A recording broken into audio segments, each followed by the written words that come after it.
नमस्कार दोस्तों, study ocean unfiltered में आप सभी का स्वागत है। मेरा नाम है प्रदीप।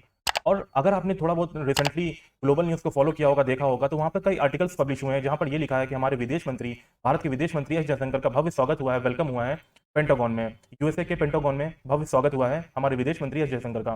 तो वहाँ पर जो मिलिट्री के लोग हैं, जो वहाँ पे आर्मी के लोग हैं, उन्होंने बहुत अच्छा भव्य वेलकम किया है हमारे विदेश मंत्री एस जयशंकर का, क्योंकि पेंटागन कह चुका है कि भारत उनके लिए once in a lifetime opportunity है। और पेंटागन ऑफिशियली ये कह चुका है कि इंडिया एंड यूएसए डिफेंस के मामले में प्रॉपर्ली अलाइड हो जाते हैं, प्रॉपर्ली अलाइड आना होगा। तो यूएसए को इससे बहुत बड़ा एडवांटेज मिलेगा लॉन्ग टर्म में। लॉन्ग टर्म में अपने ऑब्जेक्टिव रीच करने के लिए इनको बहुत अच्छा फायदा मिलेगा in terms of objective reach करने के लिए। जैसे अब यूएसए को इसमें क्या ऑब्जेक्टिव्स हैं, यूएसए क्या चाहता है?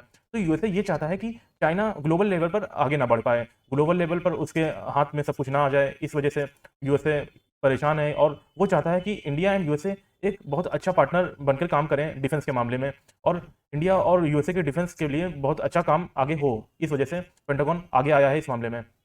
पेंटागन दरअसल में है क्या? पेंटागन को क्या किस लिए बनाया गया था? तो पेंटागन दरअसल यूएसए की बहुत ही इंपॉर्टेंट बिल्डिंग है। यहाँ की जो जितनी भी सिक्योरिटी होती है यूएसए की, इनकी आर्मी, नेवी, एयरफोर्स, यहाँ तक कि जो भी इनके देश में जितनी भी सिक्योरिटी होती है वो सब यहीं से मैनेज की जाती है, यहीं से देखी जाती है। ये एक तरह से पावर हाउस है यूएसए का। यहीं से सब कुछ कंट्रोल होता है, यहीं से सब कुछ देखा जाता है, कैसे क्या करना है, आगे क्या की रणनीति बनेगी, क्या हमने गलतियां की, वो सब यहीं पे ही देखा जाता है। और पेंटागन इतनी इंपॉर्टेंट बिल्डिंग है यूएसए की कि इनके ही कई बड़े लीडर्स को, यूएसए के ही कई बड़े लीडर्स को यहाँ अंदर जाने की इजाज़त नहीं है। मिलिट्री का हेडक्वार्टर है ये, और केंद्र है यूएसए का, एक तरीके से पावर सेंटर है ये। और कुछ महीनों पहले ही इंडिया के अन अनअकॉर्डेड पेंटागन एक्सेस दे दिया गया है, अनअकॉर्डेड पेंटागन एक्सेस दे दिया गया है भारत को कुछ ही महीने पहले। तो अगर कोई कंट्री ये कहता है कि हमको जाना है ये पेंटागन में, देखना है किस तरीके से आप लोग काम करते हैं, तो पहले तो कोई किसी भी देश अगर विदेश मंत्री कहते हैं कि हमको जाना है पेंटागन देखना है, तो उनकी पहली बात तो रिक्वेस्ट ही एक्सेप्ट नहीं करी जाएगी, बार बार उनकी रिक्वेस्ट को ही रिजेक्ट कर दिया जाएगा। और अगर रिक्वेस्ट को एक्सेप्ट कर भी लिया जाता है तो उनको ये कहा, बाहर-बाहर से दिखा देंगे कि ये है पेंटागन, बस ऐसे ही दिखा देंगे। कुछ ज़्यादा मतलब आर्मी की निगरानी में ये दिखा देंगे ये पेंटागन है, यहाँ पे ये होता है। बट उतना डीपली इनको किसी को नहीं दिखाया जाता है, कुछ नहीं बताया जाता है इसके बारे में। ठीक। लेकिन इस तरह का एक्सेस कि यूएसए के डिफेंस सिक्योरिटी लियोड ऑस्टिन ये इनको पूरा पेंटागन एस जयशंकर को घुमाएं, दिखाएं और बताएं कि ये हमारा डिपार्टमेंट यहाँ पर है, इस तरीके से यहाँ पर काम होता है, ये अलग काम हम यहाँ पर करते हैं। This is very special, this is very important. और कुछ साल पहले इंडिया के लिए पेंटागन में एक ऑफिस था जो काफ़ी बड़ा हो गया था, ऑफिस में कई लोग हो गए होंगे, तो उसको थोड़ा बाहर कर दिया गया है, उस बिल्डिंग के आसपास ही है। बट ये अपने आप में भारत के लिए बहुत ही सम्मान की बात है, बहुत ही गर्व की बात है। और यूएसए ने इंडिया को एक सिंबॉलिक मैसेज दिया है कि पाकिस्तान को एक्सेशन देने वाली बात से आप ज़्यादा नाराज मत होइए, you are a very important for us.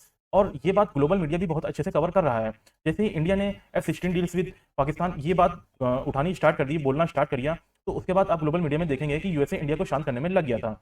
And Bharat के विदेश मंत्री की यूएस की जो यात्रा है, इसको बहुत ही अच्छे से, बहुत ही डीपली फॉलो कर रहा है, देख रहा है पाकिस्तान। तो ये लोग ये भी नोट कर रहे हैं कि पाकिस्तान का जो डेलीगेशन वहाँ पर गया था, वहाँ के जो पेंटागन के सेक्रेटरी ऑफ स्टेट हैं उनसे मिलने के लिए, तो वहाँ पर उनको बस चाय और बिस्किट या थोड़ा बहुत पानी वगैरह दिया, उसमें ही निपटा दिया इनको। बट जब इंडिया का डेलीगेशन वहाँ पर पहुँचा, वहाँ पर गया, तो वहाँ पर प्रॉपर डिनर कराया गया उनको, और उनके साथ बैठ के बातचीत भी हुई डिनर पर। तो ये बहुत ही सम्मान की बात होती है, डिनर कराना बहुत ही सम्मान की बात होती है। तो ये सब चीज़ बाकी देश भी नोटिस कर रहे हैं। मगर भारत ने ये जो पेंटागन विजिट है इसको बहुत अच्छी तरह से इस्तेमाल किया, इशू यहाँ पर उठाया इंडो पैसिफिक में इनस्टेबिलिटी का। इंडिया ने सीधा कह दिया ग्लोबल सिचुएशन का एक टाइम पर जितनी चैलेंजिंग थी उससे अब कई गुना चैलेंजिंग हो चुकी है। हमारे पास अब एग्रेसिव चाइना आपके सामने आ चुका है, और ये एक बार को ताइवान पर बम बरसाने में, मिसाइल बरसाने पर नहीं कतराएगा। और ये बहुत ही इंपॉर्टेंट है कि हमारे इंडो पैसिफिक में जो स्टेबिलिटी बना कर रखें, हम इंडो पैसिफिक में स्टेबिलिटी बना कर रखना ये बहुत ही जरूरी है। अगर हालात थोड़े भी खराब हुए, हालात की थोड़ी बहुत भी सिचुएशन गहराई मुश्किल आई, तो इसका प्रभाव पूरी दुनिया पर पड़ेगा, दुनिया पर दिखाई पड़ेगा। तो इंडो पैसिफिक में आगे चलकर आप देखेंगे कि यूएसए एंड इंडिया की इंगेजमेंट काफ़ी ज़्यादा बढ़ने वाली है। दोनों साइड से पेंटागन में मीटिंग में डिसाइड किया गया कि हम प्रॉपर इंडस्ट्रियल डिफेंस कोलैबोरेशन करने जा रहे हैं, और आगे आने वाले समय में बहुत ही अच्छे डिफेंस कोलैबोरेशन होंगे और इंडिया एंड यूएसए के बीच में। और आप देखोगे कि आने वाले समय में यूएसए एंड इंडिया की जो कंपनीज है बहुत सी, वो कई हार्डवेयर, डिफेंस हार्डवेयर को मैन्युफैक्चर करेंगी। कुछ प्रोजेक्ट इंडिया में होंगे, कुछ यूएसए में होंगे, कुछ इंडिया एंड यूएसए दोनों जगह पर होंगे। बट ओवरऑल ये बात तय करी गई कि इंडिया एंड यूएसए बहुत ही जल्द आर्म ड्रोन का निर्माण करेंगे, मैन्युफैक्चर करेंगे। ये अपने आप में मेजर गेम चेंजिंग होगा इंडिया के लिए, ये बहुत ही इंपॉर्टेंट होगा। इसलिए किया जाएगा क्योंकि पेंटागन को ये अब लगता है, ये अब उसका मानना है कि इंडिया को रशिया पर अब डिपेंडेंस नहीं रह होना चाहिए डिफेंस नीड्स के लिए, क्योंकि रशिया खुद चाइना पर डिपेंड है एक तरीके से। तो ये तो ऐसा नहीं है कि यूएसए अपने आप में राजी हो गया इंडिया के साथ डिफेंस मैन्युफैक्चरिंग करने के लिए। इंडिया ने प्रूव भी किया है कि make in India defence is a success. अभी रिसेंटली आपने देखा होगा कि देखा गया कि पिछले 5 साल में इंडिया के डिफेंस एक्सपोर्ट 334% बढ़े हैं और आज इंडिया 75 कंट्रीज को डिफेंस आइटम सप्लाई कर रहा है।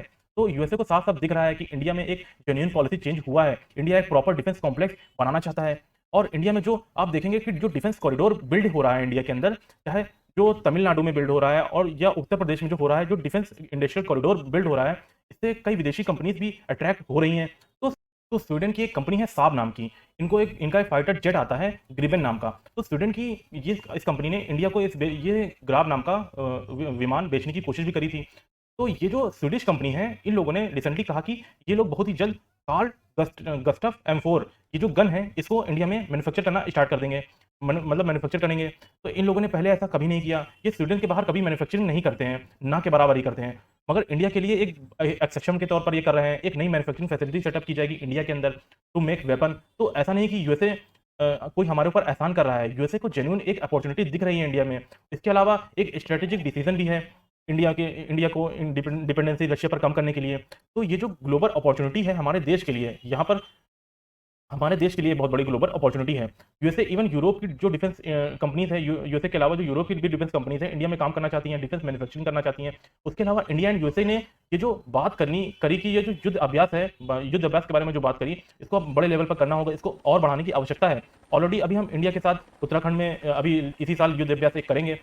तो हम ऑलरेडी भी इन यूएसए के साथ कई युद्ध अभ्यास हर साल करते भी हैं। जैसे वज्र प्रहार, मालाबार, ये सब युद्ध अभ्यास हम यूएसए के साथ करते भी हैं। इसके अलावा और भी युद्ध अभ्यास करने की आवश्यकता है, ये वहाँ पर बात हुई। क्योंकि हमेशा हमको तैयार रहना होगा। चाइना कभी भी एक बड़ा आक्रमण कर सकता है ताइवान के ऊपर। तो ये टाइम ऐसा है कि all the countries in Indo Pacific region to be ready. और ये सब बातें पेंटागन में करना बहुत ही जरूरी है, बहुत ही इंपॉर्टेंट है। क्योंकि यूएसए में की जो गवर्नमेंट है वो बहुत कम टाइम तक होती है, लगभग 4 साल का ही टाइम होता है। कल को दूसरी गवर्नमेंट या दूसरी व्यक्ति प्रेसिडेंट बन जाएगा, मगर पेंटागन पहले भी था, आगे भी रहेगा और हमेशा शायद रहे। तो आगे भी रहेगा। तो जो पेंटागन में जो लोग हैं, जो ऑफिसर्स हैं, वो बने रहते हैं। चाहे कोई गवर्नमेंट चेंज हो जाए, कई कई गवर्नमेंट चेंज हो जाएंगे, तब भी वो शायद वो कभी-कभी बने रहते हैं। तो जो पेंटागन से डायरेक्टली आप सिक्योरिटी को लेकर डिफेंस की बात करते हो, तो ये जो स्थिरता आ जाती है एक रिलेशन में, एक सिक्योरिटी के लेवल पर थोड़ी-सी स्थिरता आ जाती है इससे। आप लंबे समय तक 10, 20, 25 साल तक आप प्लानिंग कर सकते हो इससे बिना कि इस बात की चिंता किए बिना कि कल को कोई दूसरी गवर्नमेंट आ जाएगी तो क्या होगा। तो इस बात की चिंता किए बिना आप 20-25 साल तक प्लानिंग कर सकते हो। तो ओवरऑल यूएसए में इंडिया की बहुत ही इंपॉर्टेंट विजिट रही है। जयशंकर जी ने क्वाड की मीटिंग में अटेंड की और पेंटागन में इनका वेलकम हुआ और उस सब के अलावा इन्होंने इंडिया का पक्ष यूएसए की गवर्नमेंट के सामने भी रखा। और ये बहुत ही कम देश के लोग ही कर पाते हैं, ये कम देश कर पाते हैं। Thank you so much. जय हिंद।